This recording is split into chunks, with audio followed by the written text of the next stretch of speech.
Olá, amantes da música brasileira. Carlinha. Tudo bom, Juscelino? Tudo bom, Como Carlinha? é que você tá hoje? Estamos aqui para mais um Musical Entrevista.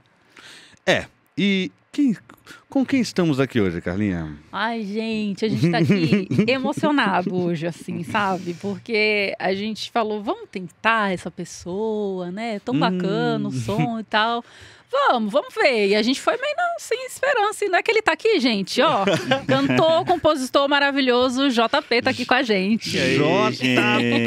Que massa, que massa. Meu Deus! Tô feliz demais. Obrigado pelo convite. Valeu, meu. Obrigado por ter aceitado o convite, meu irmão. Vai ser maravilhoso. Vamos lá? Vamos começar essa coisa mais difícil, que são os recados. Primeiro, a gente tá aqui na TocaCast, que é um estúdio de podcasts, né? Que acontece outros podcasts, vai entrar um podcast de história. A gente tem aqui também os 3 elementos, que hoje estamos até pegando um espacinho deles aí. Roubamos. Eles estão ali fora, Pirula, Emílio, Carlos Ruas, mas aqui também tem os 3 elementos. O TocaCast é um estúdio de podcasts, tá bom? Que é um bracinho, que é uma parte da Toca Livros, que é a sua empresa de audiolivros, né? O JP até falou aqui que é a esposa dele, né? Sim, minha namorada, ela também grava audiolivros, a Iase. Também grava audiolivro. E aqui tem a empresa de audiolivro também, Toca Livros. Então vocês, aqui na descrição, a gente vai ter 10 vouchers para as 10 primeiras pessoas, né? Aliás, um voucher para as 10 primeiras pessoas que chegarem. E se você clicar no link e não tiver mais voucher, você não foi das 10 primeiras, tá bom? Corre. Tem mais o que, Carlinha? Tem mais o quê? Musicalia Show. Musicalia Show, Musicalia importantíssimo, Show. Esse muito estúdio legal. também serve para você, artista independente. Tá difícil gravar suas coisas. Aqui a gente faz uma gravação de 4 cançõezinhas, 3 a 4 cançõezinhas, que você vem aqui, grava com 5 câmeras, a coisa maravilhosa. Depois tem mixagem, masterização, vai ser entregue para você. Você pode usar de portfólio, você pode mandar para casas de shows, você pode mandar para possíveis clientes, você pode pegar só o áudio e botar no Spotify. Olha só, num preço mega camarada para todo mundo. Maravilha. Último Legal recado. isso, hein, cara? Que legal isso. Muito cara. legal, Muito muito legal, legal. né? E assim, a gente sabe a importância de dar esse apoio para a música independente e quer fazer num preço legal que as pessoas tenham material. Porque às vezes a pessoa só precisa de um espaço para ter o material. Exato. E estúdio é super caro. Estúdio é super caro. Nossa. E falta um? Lojinha! Lojinha Musicalia. Principal. Lojinha Musicalia, você tem lá canecas, camisa do Clube da Esquina, camisa da Rita Lee, tá chegando Raul Seixas, tá chegando Chico Buarque, tá chegando camisas super legais para vocês. E o livro A Religião na MPB. Quando o JP voltar, já vai ter o livro, a gente vai presenteá-lo. Quero. Com um livro de análises de letras de música brasileira para todos vocês. Tá bom, pessoal? Que demora. Pois é, e os links vão estar aí, todos aqui embaixo, para você que quiser colaborar aí com a gente. Pronto. Ufa! Bora! Bora pra essa entrevista. No começo a gente só começava a entrevista, era tão legal, agora fica falando... Sensacional. Jota, a gente vai fazer o seguinte. Diga. A gente já tá íntimo, né, Jota? A gente vai fazer o seguinte, a gente costuma fazer do mais recente para fazer retroativa. Hoje a gente vai fazer o contrário, a gente vai começar Vai começar do do começo. Beleza, né? Não vai ser Pulp Fiction hoje, vai ser... Então vamos lá. A sua família, sobre a sua família, né? Como é que é ser de família musical, cara? E o que isso foi importante na sua trajetória também? Cara, eu acho que se a minha família não fosse como é, talvez eu não fizesse música, assim. Porque sempre teve muita música à minha volta. Eu não consigo dizer uma data ou uma época em que eu comecei a perceber a música na minha vida, assim. Sempre teve lá, porque meu avô tocava chorinho, meu pai cantava, minha avó cantava na igreja. Todo mundo que, mesmo que não trabalhasse com isso, tocava ou cantava sempre, assim.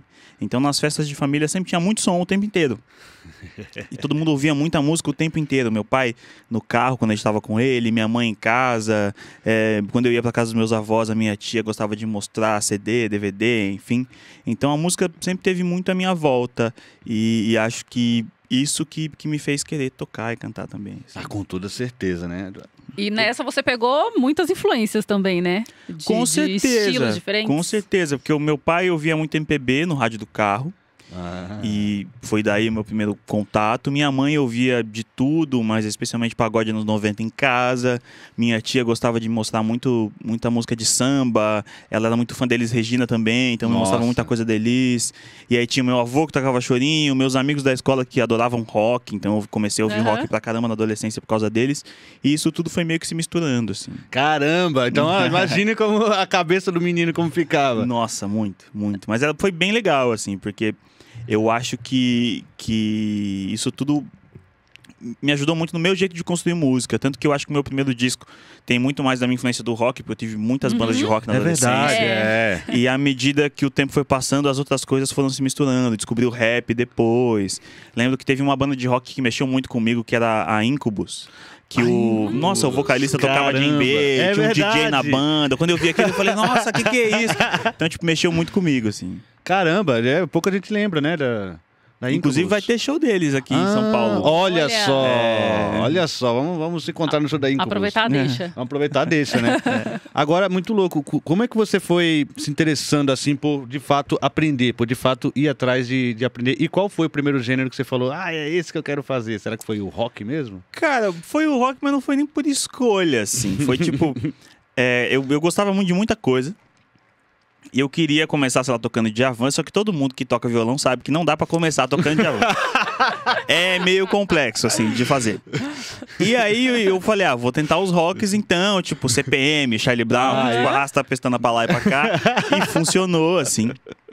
E aí acabei descobrindo outras coisas, aprendi a tocar System, Linkin Park, Green Day, várias coisas do tipo. Que foi o repertório das minhas bandas de rock ali até eu começar a compor mesmo.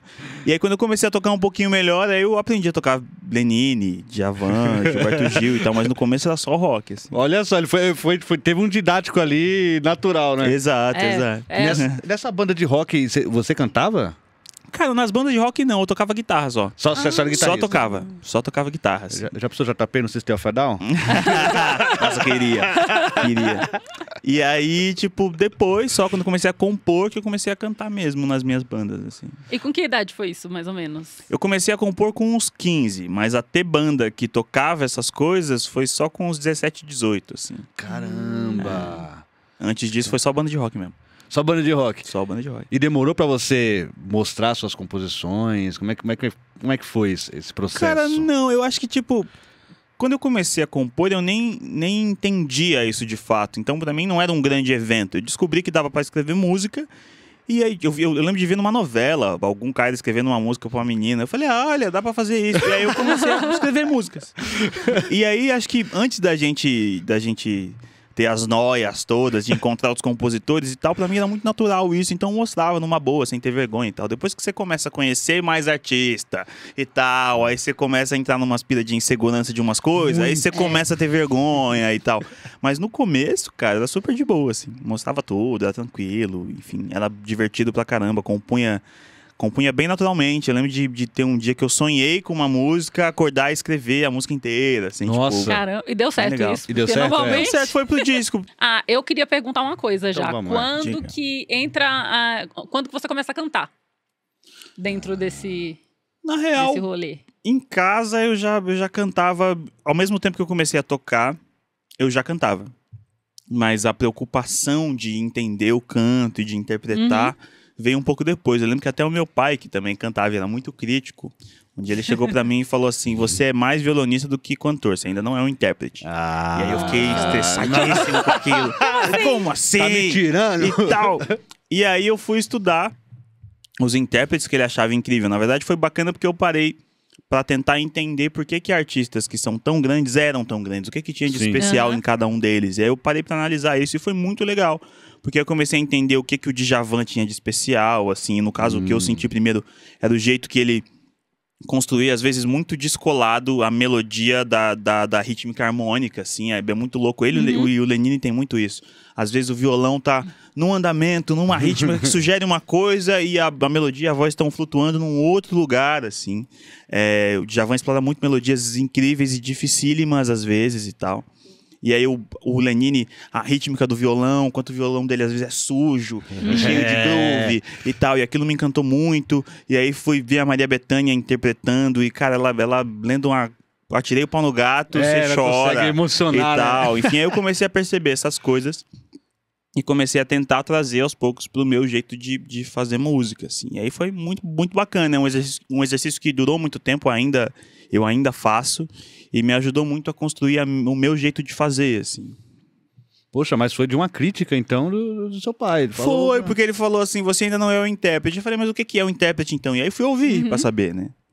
E ouvindo Milton Nascimento, você começa a entender como que eles fazem pra palavra fazer sentido, sabe? Nossa, é interessante a sua percepção, né?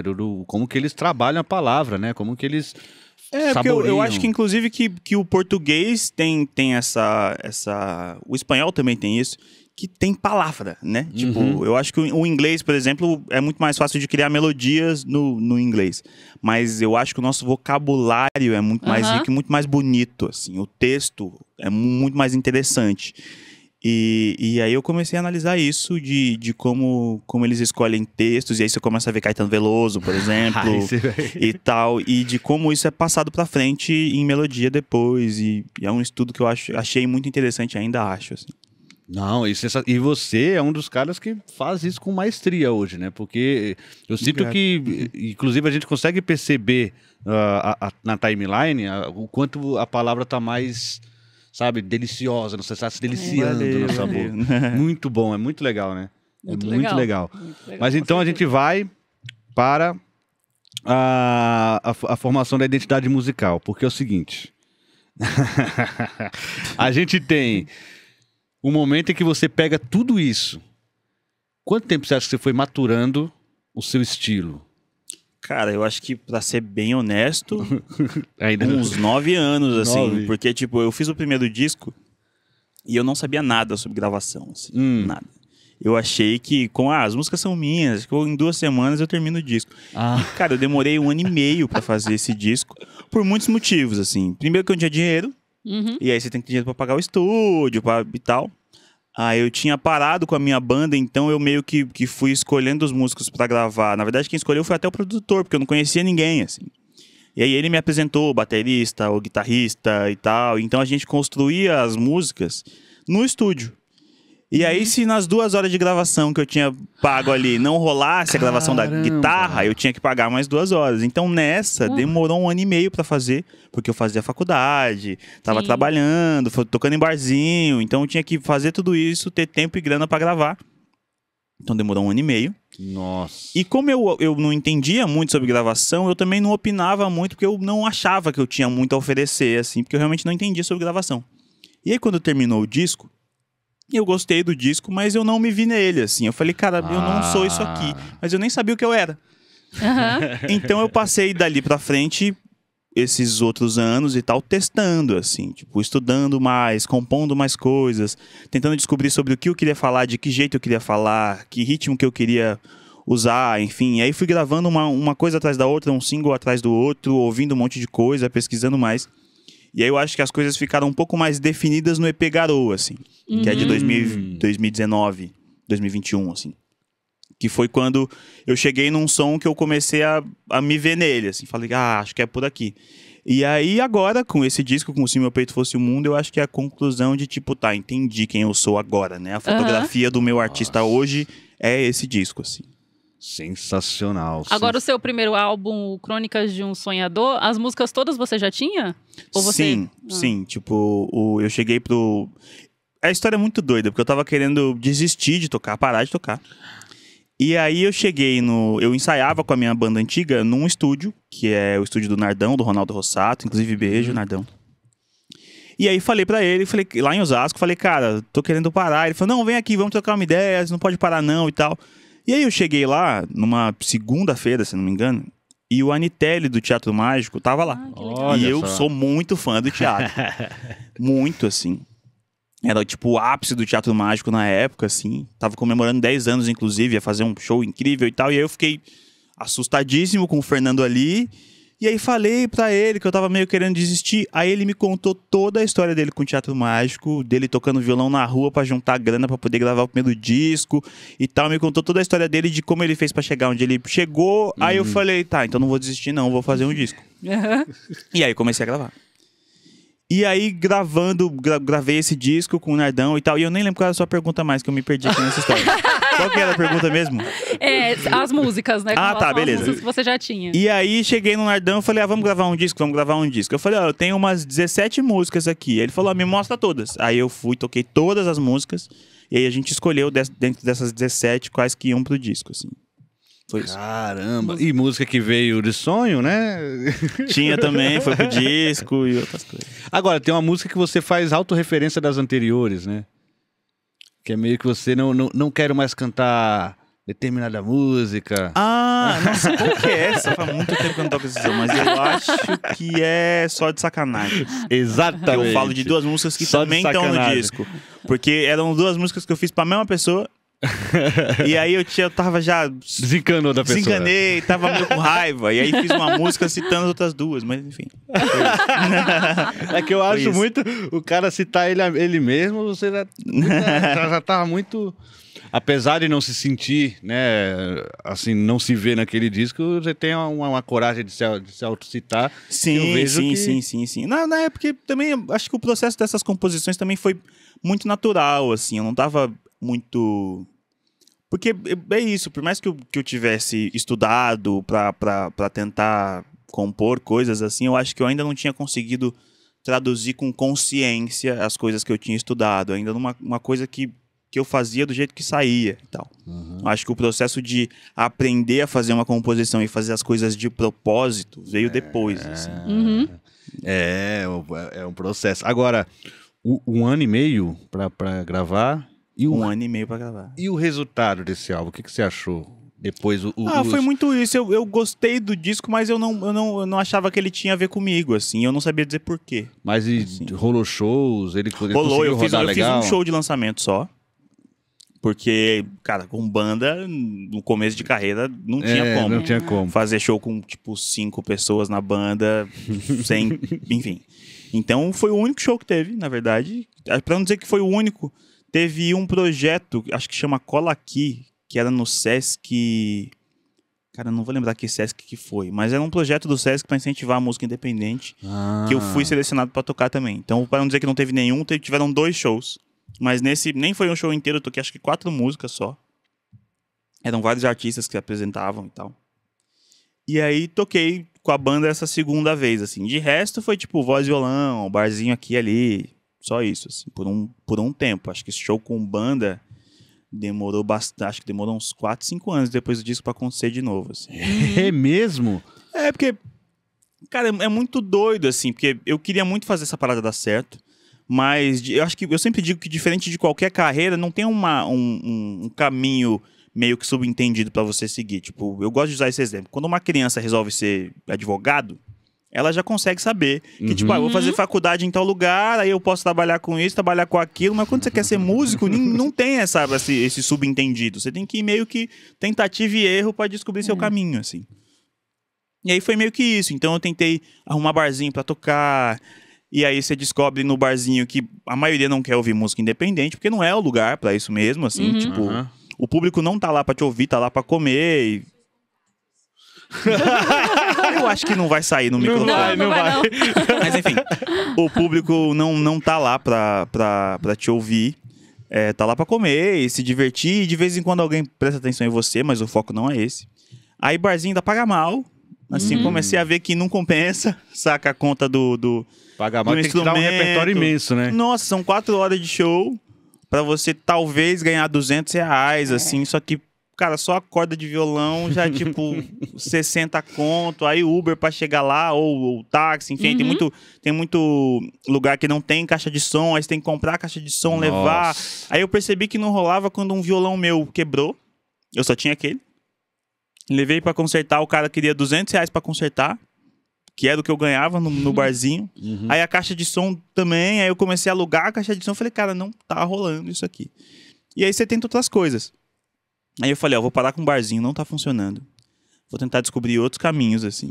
E aí comecei a procurar canais do YouTube que focavam em música independente. Aí achei vários. Achei o Soul Far Sounds, achei o Peixe Barrigudo, que não existe mais, infelizmente. Fui caçando esses lugares pra gravar as minhas coisas, pra que as pessoas conhecessem as minhas coisas. E aí, a partir daí, segui fazendo, procurando essas alternativas, até que eu achei o Julinho Clube, que hoje é um bar muito famoso em São Paulo, mas que na época que eu fui tocar lá, não tava tão badalado assim. E o Julinho foi o primeiro cara que me deixou tocar as minhas coisas, assim. E era massa, porque eu passei praticamente 1 ano tocando só lá, que foi o único lugar que me deixou tocar. E tendo 100 pessoas, ou tendo 2, o Julinho continuava me deixando tocar. Nossa. Então, sem ele, talvez eu não tivesse aqui agora, fazendo Mano, esse som, enfim, sensacional. tocando ideia. Isso é muito importante, porque você acabou de falar que o teatro mágico, né, aquilo que você admirava, quando você percebeu que foi muito difícil eles chegarem lá, você continuou. E hoje, imagino que você falando aqui, acho que muitas pessoas assistindo vão dizer, poxa, Com olha certeza. a dificuldade que foi. Cara, é porque assim, a primeira coisa que eu fiz quando eu comecei a ver que era muito difícil foi começar a pesquisar a história de quem eu era muito fã pra saber se foi difícil pra eles também. Porque não é possível. Só eu tô me lascando nessa história, só comigo. E aí fui procurar a história de outros artistas, achei o Djavan falando uma parada muito massa. Que ele contou que ele levou umas fitas dele nas rádios. Sim. E antes de ouvir, a galera falava assim, não, aqui a gente não toca forró. Saca? Eu falei, cara, se até o Djavan já foi recusado, eu acho que tá tudo bem, assim. E aí você começa a descobrir caminhos, é impossível conseguir fazer as coisas acontecerem sem oportunidade, isso é um fato. Eu acho muito importante dizer que a primeira vez que eu tive dinheiro de verdade pra pagar um single mesmo, pra pagar uma gravação de verdade, assim, foi em 2021, agora há pouco. Olha aí, gente. Foi com o Tobran de Leone, inclusive, de todos os lançamentos que tiveram antes disso, foi alguém de tipo, não, vamos aí, tô vendo que você tá se esforçando, o disco mesmo que eu gravei, eu paguei um valor ridículo, assim, que acho que o Nardão me cobrou acho que R$5.000, que eu demorei 4 anos pra pagar. Sim. Num disco, o que é um valor impossível. Os músicos gravaram de graça. Nossa. E acho importante dizer também, pra não romantizar isso, assim, eu espero que a gente chegue num lugar em que todo mundo consiga chegar no músico e falar quanto é que você cobra, tanto, e pagar, Sim, sabe? Eu espero com que a gente certeza. chegue num lugar de mercado em que ninguém precise pedir favor, saca? Que a gente consiga de verdade ter um mercado que se sustente, porque o músico que tá gravando também precisa pagar as contas dele, Com certeza. assim como o artista que tá, enfim.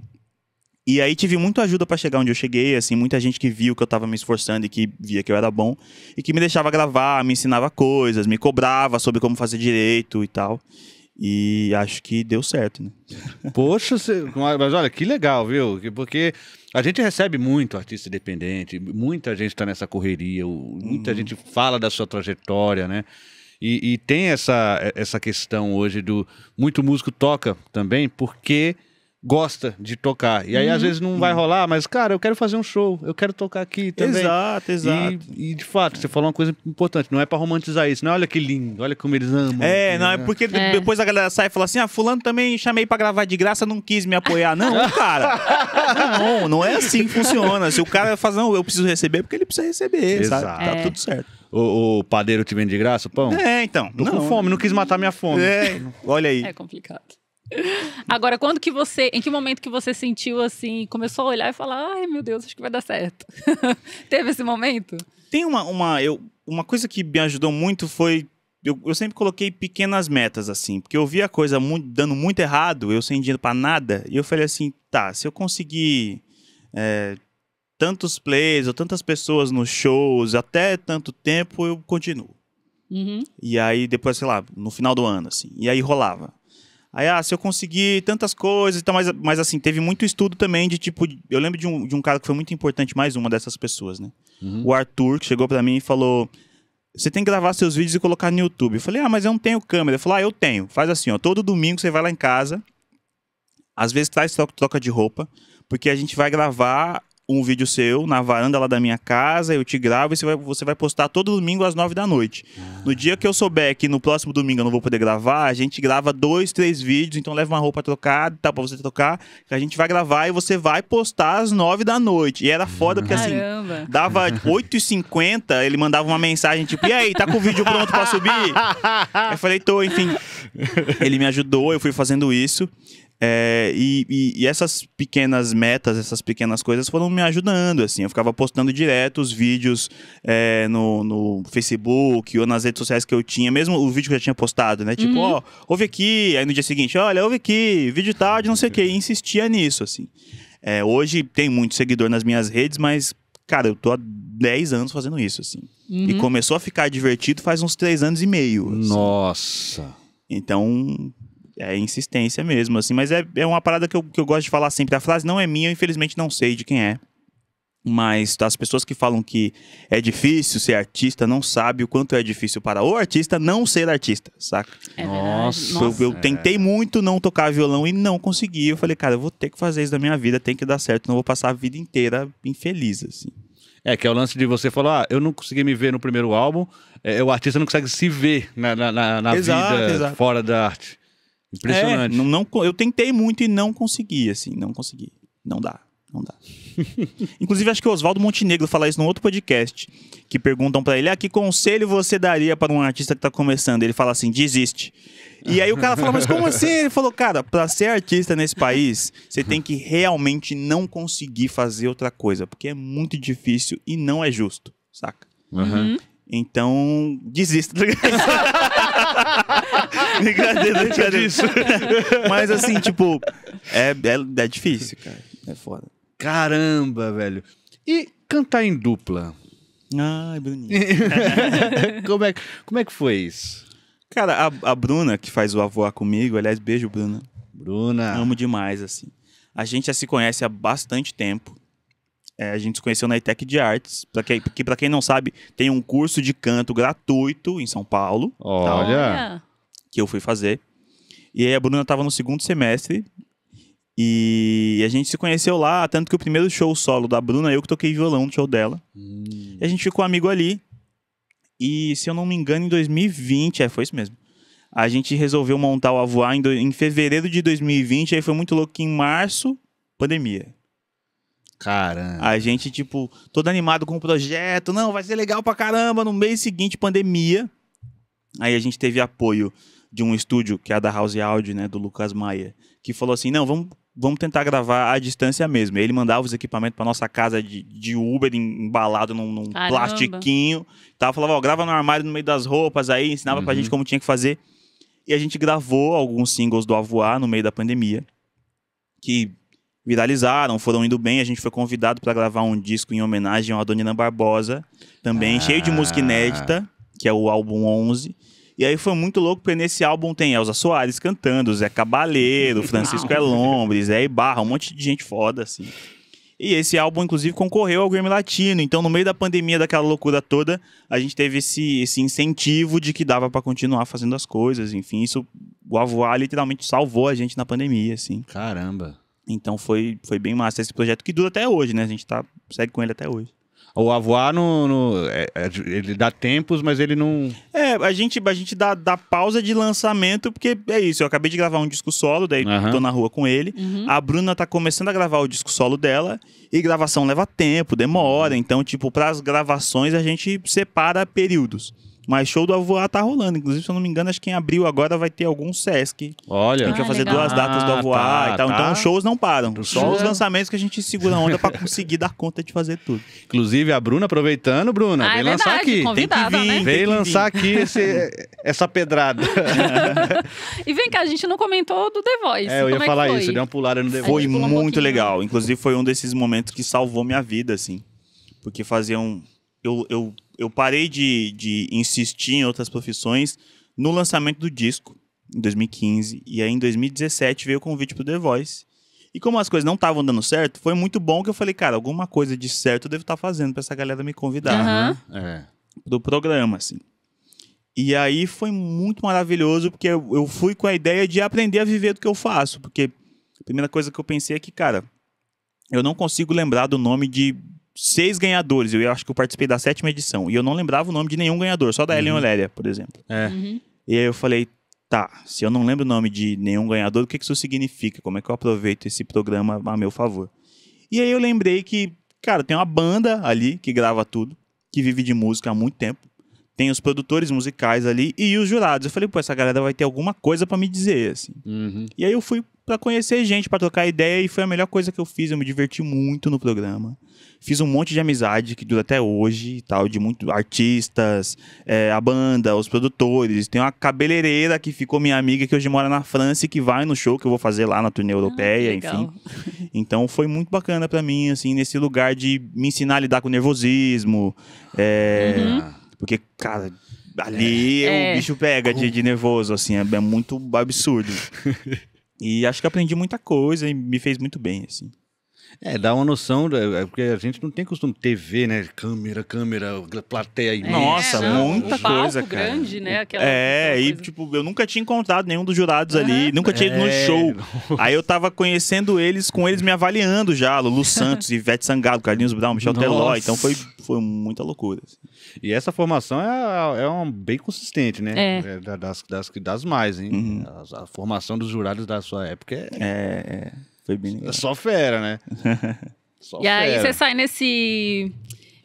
nessa, vamos dizer assim, gravando singles e tal, com outros projetos e se descobrindo mais como artista, como você falou. E aí, 2024... Pois é. O ano mais incrível da minha vida. Inclusive, eu ainda não decidi o que, mas eu vou ter que fazer uma tatuagem, a minha primeira tatuagem. Sobre o ano passado, assim, porque muita loucura ao mesmo tempo. Maravilhoso, maravilhoso. Olha aí. Vira pra gente Olha ver. essa beleza aqui. Maravilhoso. Aqui em vinil. Em vinil. Né? Foi pela Noise. Foi pela Noise. A Noise. Noise. Noise. Olha pra Noise. Noise, sensacional. Como é que foi o lance do Se Meu Peito? Aliás, o Se Meu Peito você tava falando bem antes. Eu já ouvi entrevistas que você já tava adiantando que, olha, tá saindo. Na real, eu comecei a pensar nesse disco uns 3 anos antes dele ser lançado, assim. Porque eu já tinha gravado o disco do Avoar, o Percorrer em Nós, já tinha lançado o EP Garoa, e o Crônica de um Sonhador. E foram todos os processos que ou eu não tinha dinheiro, ou eu não tinha tempo, ou eu tinha dinheiro e não tinha tempo. Então, o disco do Avoar, por exemplo, que é um disco que a gente gosta muito, foi um disco que a gente não conseguiu aproveitar o processo de fazer ele. Porque foi a primeira vez que a gente fechou com uma distribuidora para bancar o disco. Só que a gente não sabia como é que ia ser isso. Quando fechou o contrato, a gente descobriu que a gente tinha 4 meses para entregar o disco pronto. Nossa. Uau. E a gente não tinha nem as músicas todas ainda. Então a gente teve que se matar de compor, assim, produzir as coisas meio na correria. Teve produção que a gente mandou uma música, voz e violão, ela voltou pronta. Caramba. Então a gente não conseguiu curtir o processo, assim. A Bruna tava grávida no processo do disco ainda também. Então foi muita coisa ao mesmo tempo. E aí eu falei, o próximo eu não quero fazer desse jeito. Então antes de saber se eu ia ter dinheiro, se eu não ia, quando é que eu ia fazer, eu comecei a pensar no disco. Aí a primeira coisa que veio foi o nome. Nossa. E aí, a partir do nome, eu comecei a escolher as músicas, compor as músicas, buscar parcerias. Nesse disco tem um monte de parceria bacana com o Rafa Castro, com o João Cavalcante, com a Nina Oliveira, com o Teodoro Nagoa, assim, que me ajudaram a compor as faixas, com o José Gil. E a partir daí, depois o disco pronto, com os feats da Xenia França e dos Gilsons e tal. Mas foi um disco muito gostoso de ser feito, porque eu passei muito tempo pensando em que referências eu queria usar.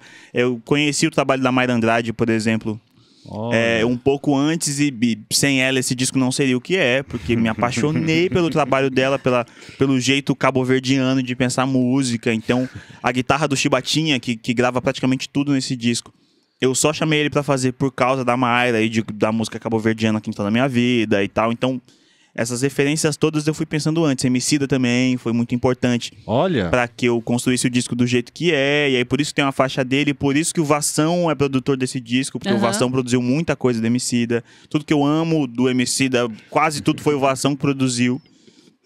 Então essa construção toda veio muito antes. E aí tive a sorte de fazer esse disco do melhor jeito possível. Que a gente gravou ele na Gargolândia, que é uma fazenda e um estúdio. E a gente passou 1 semana e meia com a banda inteira e os produtores lá dormindo na fazenda, focados em fazer o disco, assim. Então foi maravilhoso. Que beleza! Agora, começar pelo título Então, a gente precisa fazer a pergunta, né? Por que Se Meu Peito Fosse o Mundo? Esse título veio por causa nessa de pensar sobre o que eu quero falar, de que jeito eu quero falar e tal. E aí eu fui até ouvir umas músicas minhas, né, pra entender o que eu já tava falando, enfim. E aí, na música Garoa, tem uma frase que diz: faz de conta que o teu peito agora é o mundo. E nele, lá no fundo, qual é a tua questão? Aí eu falei, se o meu peito fosse o mundo, o que é que eu teria pra dizer? Eu falei, caramba, isso é bom! E aí, tipo, o nome veio daí, Se o Meu Peito Fosse o Mundo. E aí, as canções todas são sobre isso. Se o meu peito, de fato, fosse o mundo, sobre o que eu queria falar. E aí tem Banzo, que fala sobre o sonho de criança e tal, e depois que cresce tentar achar um lugar no mundo. Tem Quem é João, que são todos os amores que deram errado, e aí coloco aí. Tem A Ordem Natural das Coisas, que mesmo não sendo uma composição minha, pra mim tem um lugar muito, muito bonito de falar sobre as coisas que de fato importam no dia a dia e tal, de um jeito realista de falar sobre as coisas e tal. O Emicida é genial nisso. Não, e essa versão é belíssima também. Puta, sim, né? tem Na Easy, que é uma homenagem ao forró que faz muito parte da minha vida e que tem muito a ver com o meu começo da carreira, porque a galera do forró, eu fazia aula de dança numa escola de forró.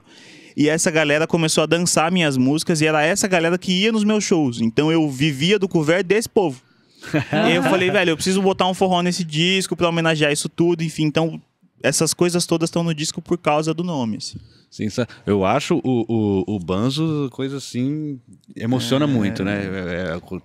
É a cerejinha, né? O finalzinho, né? E você tá ouvindo aqui e você fala, nossa, que emocionante o fechamento. Ainda mais sabendo da história que o disco teve, a sua trajetória, tudo muito lindo. E é impressionante porque o título vem de mais uma autorreferência. Então, você vê como você vasculhando em você mesmo, você vai encontrando esse caminho, né? Sensacional isso, cara. Valeu. Muito bom mesmo. E qual foi o resultado? Pois é. Onde chegamos? Olha aí, gente, essa questão, né? Essa luta toda de muitos anos e onde chegamos com esse disco?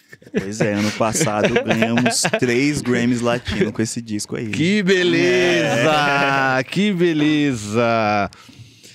Gente, não é fácil, viu? Não é fácil. E que bom que isso tá acontecendo, cara. Foi uma coisa que o Caio Bars, que teve uma trajetória contigo um tempo, ele falou que, pô, que bom que essas coisas estão acontecendo com o JP, cara. Que alegria, né? A gente gente compartilha dessa alegria.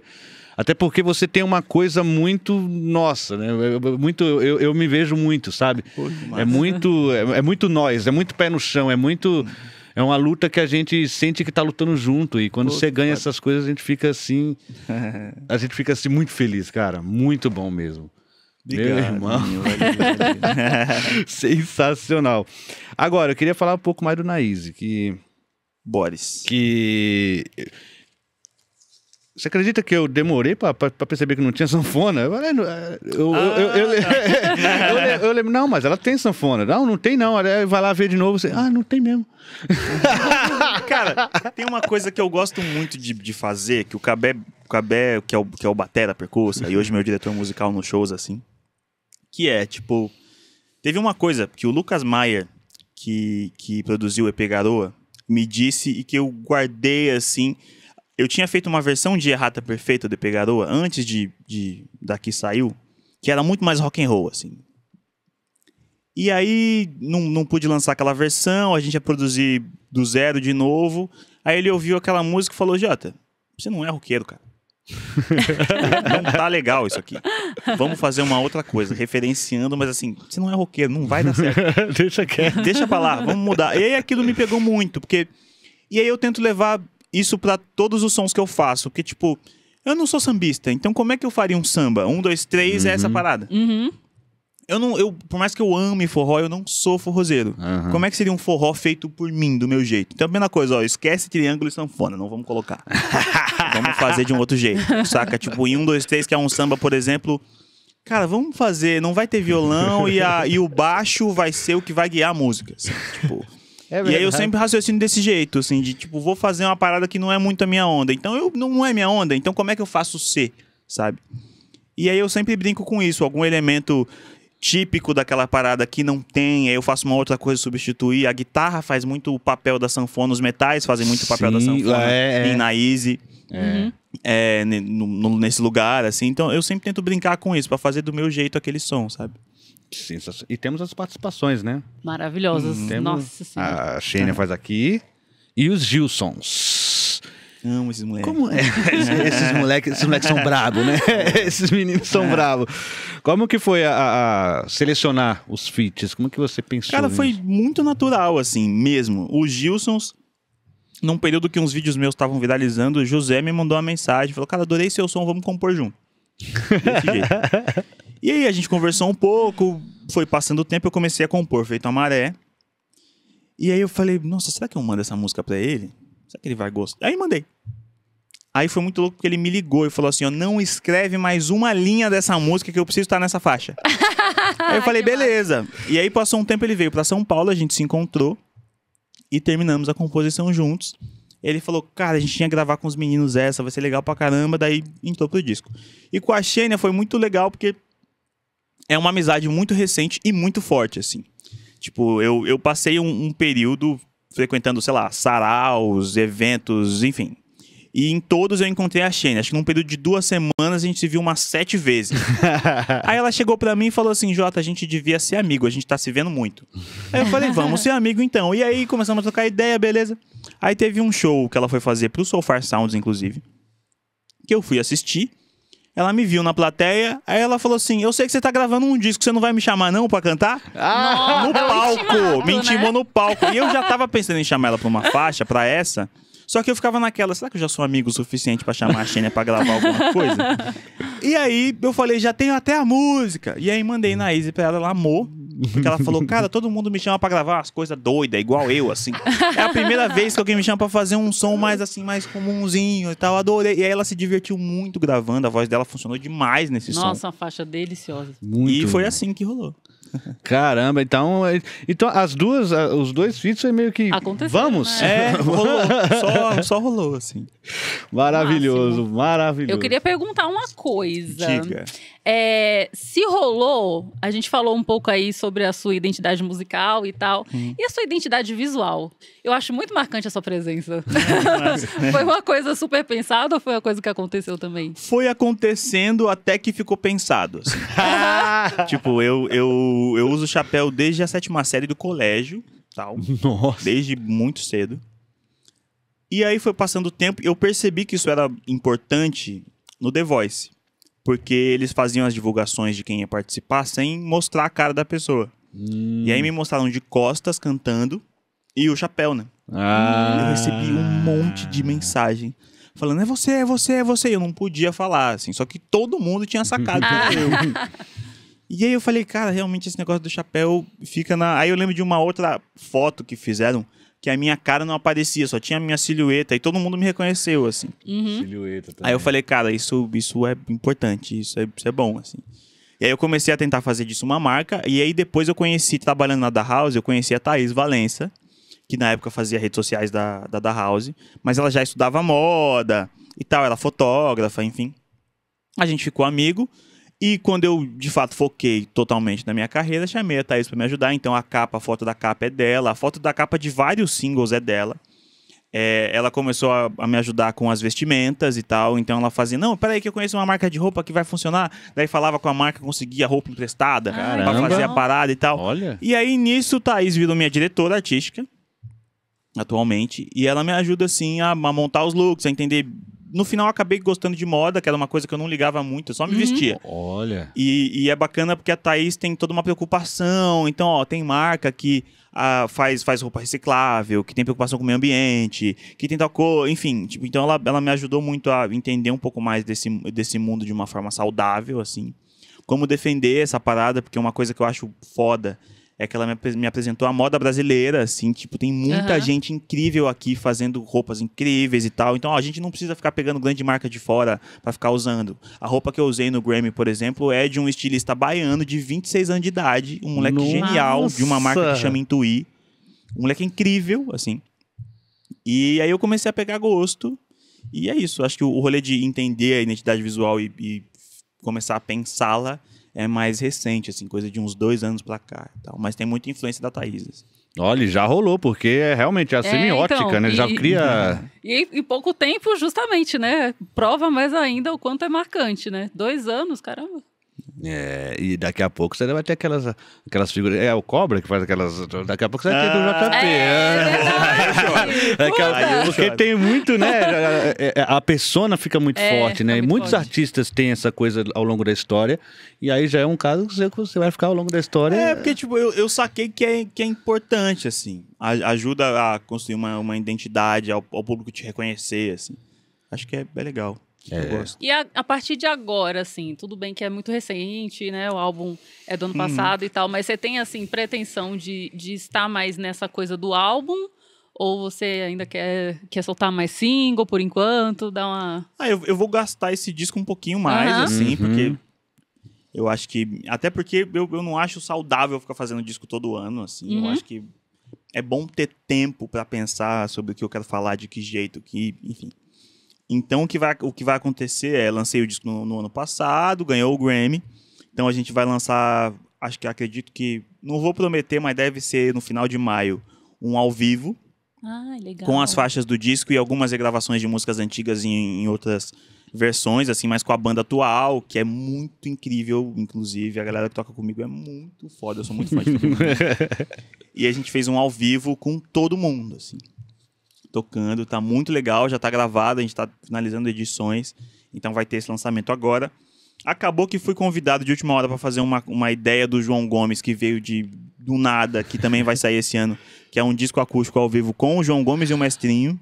Nossa! Que vai sair esse ano também e tal. A gente gravou, tá lindo, porque a gente gravou em Olinda, em Recife. Tá muito bonito, com a igreja atrás, assim, tá bem legal. Então vai ter esse lançamento também. E foi bem massa, porque a gente cantou um monte de coisa do João Gomes, um monte de cover, umas coisas minhas, umas coisas do Mestrinho. Tá bem legal, tá bem legal. E tem uns singles aí, uns feats, tem coisa que eu não posso dizer ainda, mas vai ter umas parcerias bem legais. Olha só!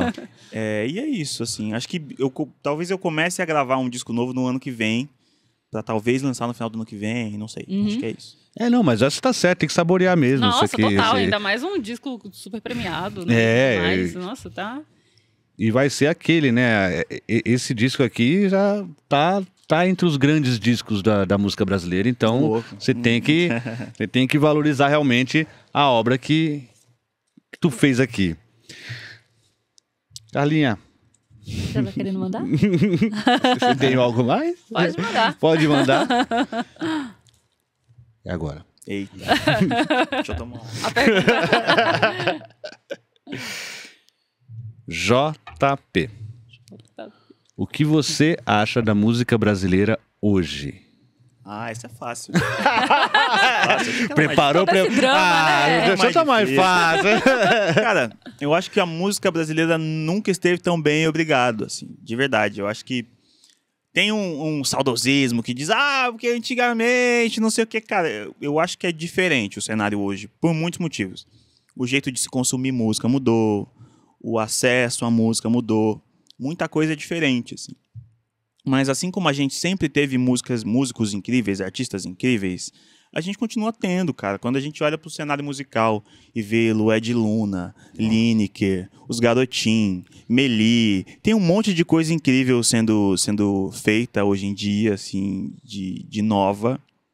Óbvio que eu acho que o ponto que é preocupante é justamente o acesso a isso, o que a mídia dá atenção, o que não, como que a gente acessa essas coisas.